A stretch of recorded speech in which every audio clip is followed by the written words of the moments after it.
did the Colts give up more than they really had to here? No, because you don't know that. See, Jay has the luxury of calling around teams. If teams, I mean, the Eagles didn't have that luxury. And if they call around the team and not going to tell them, we offered a first and a third, or we offered this, they're not going to tell you. Skip, it's kind of like going to an auction. Well, if I'm at the auction right there with the person, I see who's bidding. I'm looking at him, I'm sizing him up. I've seen him at this auction before. He likes these type of cars.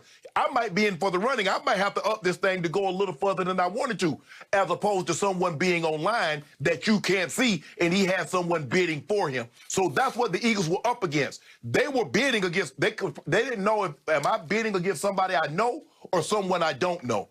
But if you believe you've got your guy, Skip, as you said yesterday, no price is too much.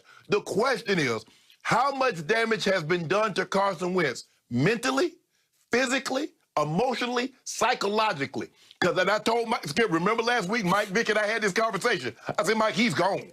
I said, he ain't coming back. I said, I know you want him to be back, but he gone. Yep. I said, and plus the thing is, when you bench a guy like that, Skip, that's not a fifth-round draft pick. That's not a guy that was somewhat of a starter and, fell out of the rotation. The guy you traded, you moved heaven and earth to move up in the draft to select him.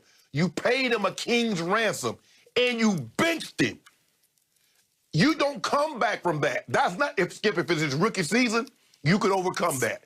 You can't do that to a guy in his fourth or fifth year and think he's going to bounce back from that. So the question is, can they repair him mentally, physically, emotionally, and psychologically? Skip, he was on pace to get sacked 67 times, which have been the fourth most in NFL history. He missed the last 4 games. So we said he turned the ball over more than any other quarterback, and he missed 4 games. He threw more interceptions, and he missed 4 games. He also led the league in getting sacked, and he missed 4 games. So what guy are they getting?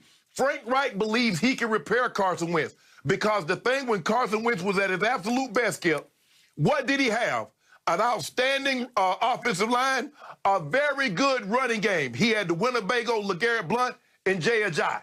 They could run the football. The receivers could make plays. That offensive line is outstanding in Indy. He had that when he was on that cruise. What was he, 11-2, Skip? I think when he tore his knee out here at L.A.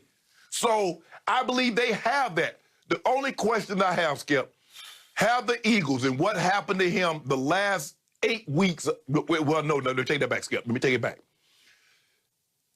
Did what happened to him the moment they turned that card in and said, with the second-round draft pick, we select Jalen Hurts, have too much damage been done to him mentally for him to overcome that? I believe he landed in the perfect spot. He landed in a spot where a guy believes in him. Skip, and sometimes that's what you need. You need a guy that believes in you. The Eagles no longer believed in Carson Wentz. He no longer believed in them. The marriage had to end. So the question is, not if he, Skip, can he, because we know, like you said, he's 6'5", 245 pounds. The guy can throw. But now it's all about what's between the ears. Can they repair that? If they can repair that, they got themselves a good quarterback, and the price they gave up wasn't too steep. Okay, I will give you this much. If any man on this planet can save and salvage Carson Wentz, it's Frank Reich.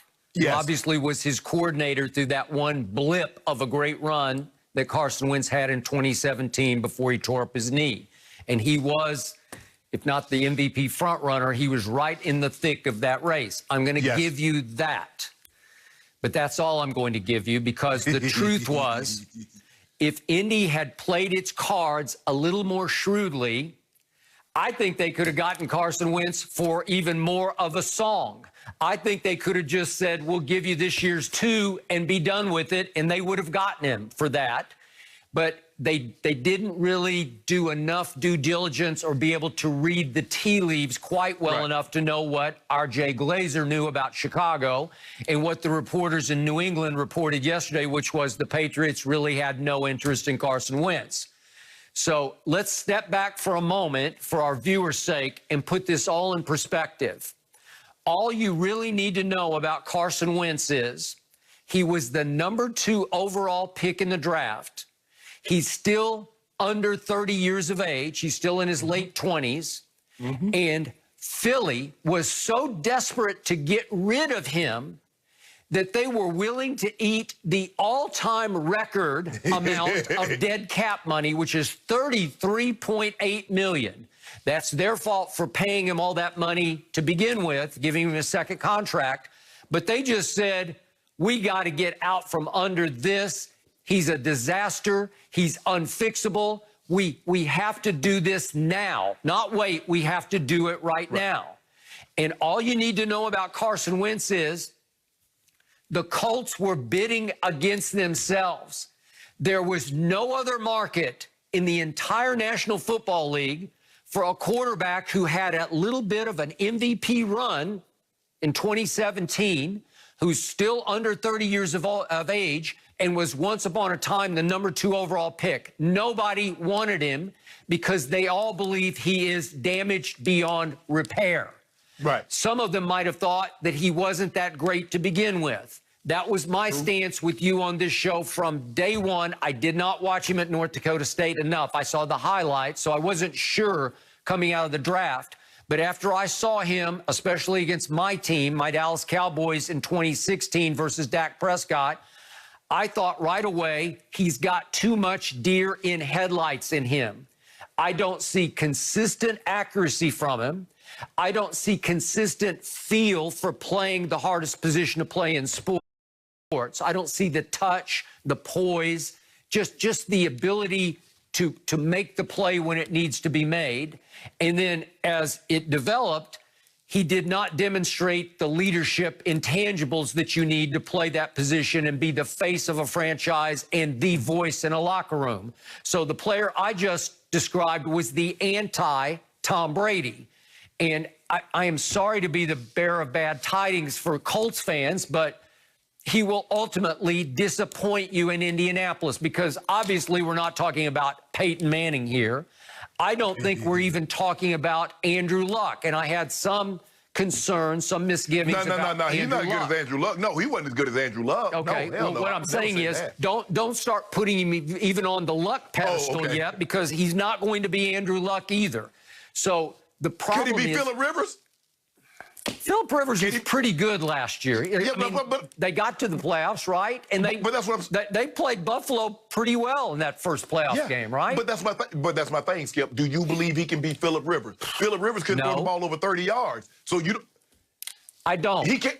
You don't believe he can be Phillip Rivers? I don't. But again, Phillip Rivers is about as crafty, as shrewd an operator as who ever played the position. Right. He did more with less arm than anybody who ever played the position, because he knows how to play. He could just see it and feel it and make the play at the time. And again, Phillip Rivers always came up a little bit short. And we talked about his legacy was he never quite got you there.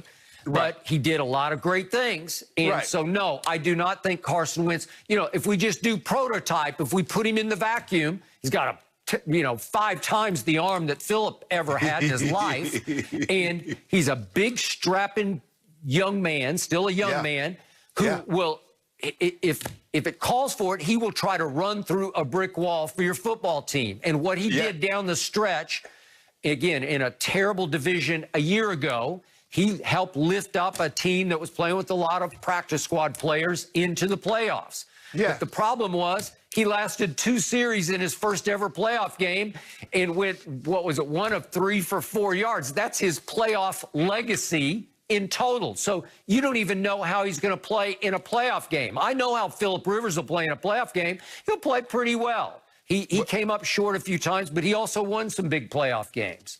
But the thing is, Skip, is that you say that he didn't play well, but you look at what he had.